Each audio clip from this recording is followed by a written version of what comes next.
በአይነቱ የተለየ ሁሉን አቀፍ የስፖርት ኤክስፖ ሊዘጋጅ መሆኑ ተሰምቷል። አዱሊያና ማስታወቂያና ፕሮሞሽን ከዳይመንድ ማርኬቲንግ ጋር በመተባበር ከፍተኛ ደረጃ እያደገ ላለው የስፖርት ዘርፍ የመጀመሪያ ሁሉን አቀፍ የስፖርት ኤክስፖ በቅርቡ እንደሚዘጋጅ ይፋ አድርገዋል። በእኛ ሀገር ውስጥ እንግዲህ በተለያየ ጊዜ የተለያዩ ኤክስፖዎች፣ ኤግዚቢሽኖች ይካሄዳሉ።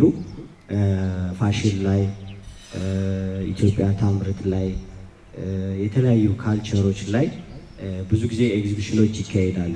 ነገር ግን ስፖርት ነክ የሆኑ ኤግዚቢሽኖች በዚህ ደረጃ በሰፊው እስከዛሬ የተዘጋጀ ያለ አይመስለኝም። ምናልባት ከተሳሳትን ይቅርታ ታረጉልናላችሁ። ምናልባት በተናጠል በተለያየ ጊዜ ተዘጋጅቶ ሊሆን ይችላል።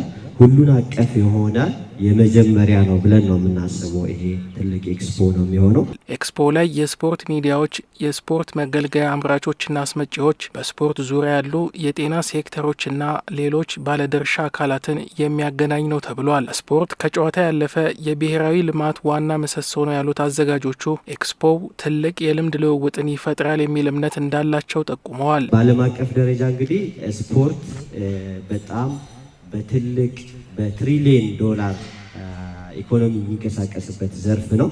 እኛ ሀገር ላይም በዚህ ደረጃ እንኳን ባናነሳ ትልቅ የኢኮኖሚ ሴክተር ነው ብለን ነው የምናስበው።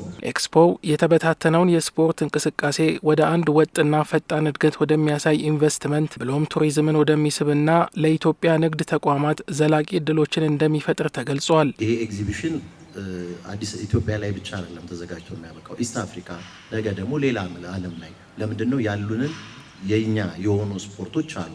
ኦልሞስት የኛ የኢትዮጵያ ስፖርት የሚባሉ ወደ 88 አይነቶች አሉ። እነሱም በዓለም አቀፍ ደረጃ ማስተዋወቅ ማለት ነው። ስፖርት ኤክስፖርት ኢቲ 2026 ለ3 ቀናት እንደሚካሄድም በመግለጫው ተመላክቷል።